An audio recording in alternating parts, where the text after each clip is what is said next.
Yeah, so there's a, I mean, did the media should have continued following it up? Yes, it should have. I think the media didn't miss a trick there. And I think everyone's to blame. I blame myself also, and I keep. Further motivated rather to proceed and get into 2G and Adarsh scam. But he'd already done that, the 2G scam and Israel scam was earlier.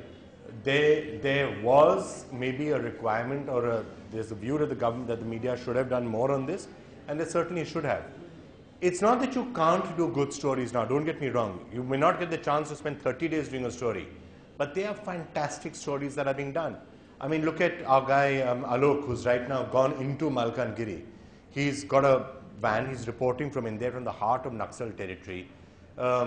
My colleague Mani Ved, who's just come back from inside, from the interiors of Bastar. There are lots of great stories that you can do even today if you want to.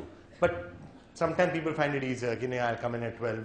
I'll come in at 2 o'clock, do my story by 3 o'clock, go home. Then you can't do it.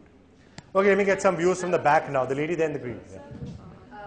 While we were in our 11th standard back in 2007, and we are basically a development. So you are the next. You are heading to be the next Mark Zuckerberg. And last year. Don't be as unpleasant as him. Sorry? Don't be as unpleasant of him as him, even if you are. Hopefully.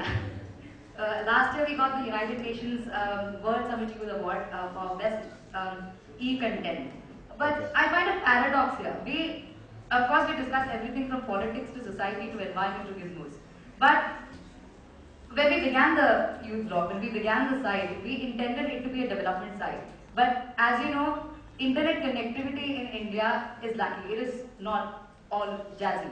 So the paradox that we find these days is that the very groups that we want to target, the very so-called vulnerable groups where we want development to happen,